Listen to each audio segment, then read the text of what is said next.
Bismillahirrahmanirrahim. Assalamualaikum warahmatullahi wabarakatuh. Selamat pagi, selamat beraktivitas di pagi hari ini. Semoga kita selalu dalam keadaan sehat walafiat ya. Baik, di video pembelajaran kali ini yaitu kita akan membahas materi layan BK dengan judul pengendalian diri. Nah, baik, biasanya kan kita itu kadangkala susah untuk mengendalikan diri ya apabila kita menghadapi seseorang yang sedang amarah. Baik, kita akan membahas tuntas mengenai pengendalian diri ini.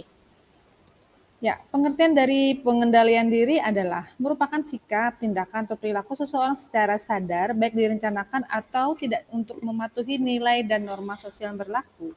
Nah, jadi mengendalikan diri ini tidaklah mudah ya, namun memberikan banyak manfaat ya. Nah, jadi pengendalian diri sini mungkin kadangkala kita susah untuk mengendalikan diri ya pada saat marah, tertawa atau tertawa yang berlebihan. Nah, itu merupakan adalah sikap perilaku kita ya terhadap orang lain antara sadar, secara sadar baik tidak sadar atau baik direncanakan ataupun tidak untuk mematuhi nilai dan norma yang berlaku di sekitar ya. Nah, itu pengertian dari pengendalian diri.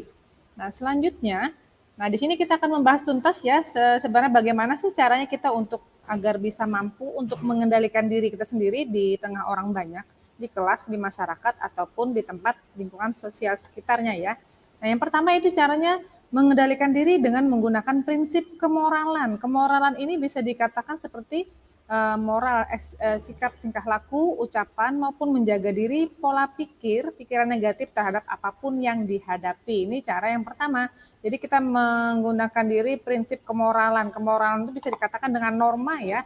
Misalnya norma apa saja yang ada di sekitar kita itu, kita mengalihkan ke sana dulu. Oh, kalau saya tidak mampu untuk mengendalikan diri, kembalikan lagi ke prinsip kemoralan atau norma-norma yang ada di sekitar. Misalnya, kalau kita melakukan hal-hal misalnya tidak mampu untuk mengendalikan diri, oh norma kalau di sekolah itu seperti ini. Kita kalau melanggar norma atau melanggar tatib, maka akan dikenakan sanksi. Nah, kita kembalikan ke sana. Itu cara-cara mengendalikan diri jika di lingkungan sekolah ya. Kemudian kalau lingkungan di keluarga dan masyarakat itu kita kembalikan ke norma-norma yang berlaku di sekitar juga. Misalnya norma di rumah itu seperti apa.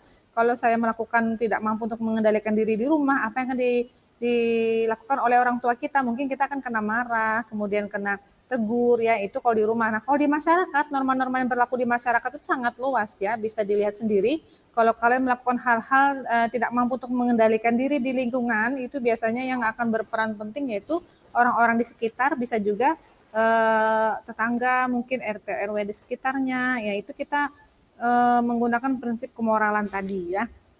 Kemudian cara yang kedua untuk mengendalikan diri yaitu dengan menggunakan kesadaran. Bagaimana kita akan menyadarkan diri supaya kita sadar bahwa kalau kita melanggar atau tidak mampu untuk mengendalikan diri itu, kita harus mampu untuk kembali kesadaran kita itu supaya baik ya saat untuk suatu bentuk pikiran atau perasaan yang negatif muncul. Nah, seandainya kita melakukan hal-hal negatif, kita kembalikan ke kembali untuk sadar diri ya, untuk paling tidak kalau bila ada yang menegur kita, sabar sudah cukup. Nah, itu berarti ada orang lain yang peduli dengan kita. Berarti kita kembali kesadaran kita agar menjadi baik ya. Nah, jika kesadaran diri kita bagus, maka kita akan tahu saat emosi marah itu muncul. Ya kadang-kadang kalau kita sedang marah ya kadang-kala untuk kembali ke jalur normal atau ke jalur sadar itu mungkin sangat susah. Makanya butuh pendampingan dari orang lain ya. Kalau ada yang mengingatkan, kembalikan lagi kita bahwa hal ini harus disadarkan atau kembali ke menggunakan kesadaran tadi. Kemudian cara yang ketiga untuk mengendalikan diri yaitu dengan perenungan. Saat kita dikuasai oleh emosi jiwa yang luar biasa, saat kita mau marah besar, coba lakukan perenungan ya. Pada saat kita mungkin berteriak, kembali lagi ke diri kita, bagaimana kita merenung bahwa melakukan perenungan atau berpikir secara mendalam, maka kadar kekuatan emosi, keinginan kita akan menurun, betul ya. Kalau kita sedang marah luar biasa, merenung biasanya kalau orang tidak sempat untuk merenung itu, maka dia akan emosinya meledak-ledak ya, biasanya seperti itu. Kembali merenung, oh saya ini di posisi sekolah ya, bagaimana saya untuk mengendalikan diri atau emosi kita untuk menjadi aman ya. Memikirkan kembali seandainya kalau saya tetap emosi saya luapkan, ini saya akan dikenakan sanksi. Kita kan pakai sistem poin di sekolah ya. Nah, itu yang membuat kalian kembali untuk merenung bahwa hal itu pada saat kita emosi jiwa atau emosi luar biasa itu paling tidak kita harus mampu untuk merenung bahwa hal ini jangan sampai dilakukan, jangan sampai diteruskan. Nah, gitu ya. Nah, kemudian cara yang keempat dalam pengendalian diri dengan menggunakan kesabaran. Nah, biasanya kita kan emosi kita kan suka naik turun ya. Nah, naik turun, timbul, dan turun kembali, kemudian tenggelam, seperti halnya pikiran, gunakanlah kesabaran. Kadang-kala pada saat kita emosi, orang-orang di sekitar kita itu biasanya menyuruh kita untuk sabar, makanya dari itu harus didengarkan ya.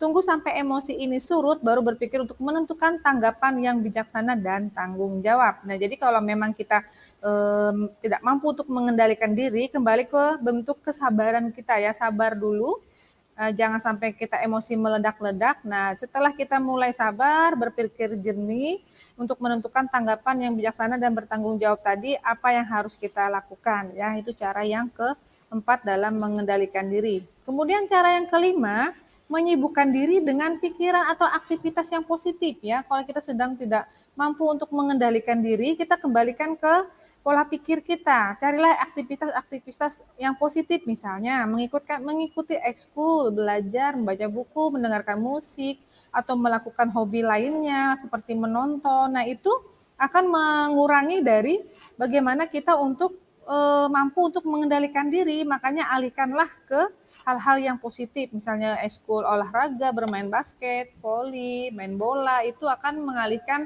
dari pikiran-pikiran negatif ya, untuk supaya kita mampu untuk mengendalikan diri. Nah, kemudian cara yang keenam, maaf, cara itu tadi cukup sampai kelima ternyata ya. Nah, ini contoh sikap dan perilaku pengendalian diri ya. Contoh sikap dan perilaku pengendalian diri ini dalam keluarga itu yang paling utama adalah hidup sederhana dan tidak suka pamer harta kekayaan dan kelebihannya ya, sederhana saja walaupun memang orang tua kita mampu misalnya ya, ya jangan suka pamer, mungkin kemudian jangan suka melakukan atau memakai barang-barang dari orang tua itu yang berlebihan, itu adalah dalam keluarga untuk agar tidak agar mampu untuk kita mengendalikan diri ya. Nah, itu kenapa kita harus tidak boleh untuk pamer harta kekayaan orang tua kita? Ya paling tidak dari harta itu mungkin akan menimbulkan orang menjadi iri dengki ya. Kemudian kita mengakibatkan kita itu akan menjadi marah dan susah untuk mengendalikan diri. Kemudian tidak mengganggu ketentraman anggota keluarga lain ya. Ya, kalau memang di tempat keluarga, kita kalau udah berkumpul bersama keluarga, ada adik, kakak, om, tante, mungkin ya bagaimana kita untuk saling menghargai dan menghormati satu sama lain. Paling tidak kan keluarganya menjadi tentram dan tidak usah kita melakukan hal-hal yang negatif, misalnya usil gitu ya. Orang nggak mau diajak bercanda, kita bercandaan berlebihan. Nah, itu sebenarnya tidak usah dilakukan di lingkup keluarga. Itu lingkup keluarga ya dalam pengendalian diri. Contoh sikapnya. Nah, kemudian contoh sikap dari pengendalian diri di masyarakat, saling menghormati, menghargai orang lain, mengikuti segala aturan yang berlaku dalam masyarakat. Ini sangat penting dalam masyarakat dan di sekolah. Saling menghargai dan menghormati orang lain itu misalnya dengan kawan di kelas, kawan dengan di sebelah kelas, kakak kelas, atau orang tua atau guru ya, bagaimana kita menghargai orang yang lebih tua dari kita. Dan salah satunya adalah mematuhi semua aturan yang berlaku di lingkungan masyarakat ya. Contoh juga di sekolah. Kemudian contoh sikap yang baik dalam pengendalian diri selanjutnya yang di sekolah tadi, patuh dan taat pada peraturan sekolah yang sudah Ibu jelaskan tadi ya. Kemudian menghormati, menghargai teman dan guru dan karyawan yang ada di sekolah. Ini bagaimana kita harus mampu untuk mengendalikan diri dalam hal di lingkungan lingkup sekolah ya. Salah satunya yang paling besar, paling global itu yaitu patuh dan taat pada aturan sekolah. Apapun aturan sekolah itu harus tetap diturutin atau diikutin ya, jangan sampai melanggar. Kemudian yang selanjutnya, manfaat kita dari pengendalian diri ini, kita menjadi mampu ya untuk meningkatkan kesabaran, dengan sabar dapat meningkatkan komunikasi positif di lingkungan masyarakat, sehingga diperoleh suasana yang baik dan tenang. Jadi usahakan manfaat pengendalian diri itu sangat bagus ya di lingkungan masyarakat. Nah, kemudian yang selanjutnya, manfaat selanjutnya yaitu akan lebih dapat menimbangkan pencukupan kebutuhan hidup sesuai dengan kemampuan diri dan meningkatkan rasa syukur atas nikmat yang diberikan oleh Tuhan Yang Maha Kuasa. Ya, jadi kita mampu untuk bersyukur apa saja yang sudah kita miliki ya. Ini manfaat dari pengendalian diri. Kemudian yang selanjutnya manfaatnya yaitu dapat mengurangi rasa gelisah, cemas, iri, dan tidak puas yang dapat terjadi pada semua tingkatan. Jadi kita mampu untuk mengendalikan diri dalam hal emosional kita ya, kita mampu untuk tidak cemas, tidak khawatir, karena kita sudah mampu untuk mengendalikan diri sendiri. Baik, nah, jadi yang saya sampaikan di hari ini, di video kali ini mengenai pengendalian diri, Bu rasa cukup. Terima kasih apa yang saya sampaikan ini semoga bermanfaat untuk kita semua. Bagi anak-anak dan penonton, silahkan jika ada yang masih kurang dipahami, boleh di komentar di kolom chat. Terima kasih, semoga apa yang saya sampaikan ini bermanfaat. Saya undur diri, nantikan materi-materi selanjutnya akan saya sharekan. Saya pamit dulu. Assalamualaikum warahmatullahi wabarakatuh. Selamat pagi. Semoga kita dalam keadaan sehat walafiat. Amin ya robbal alamin.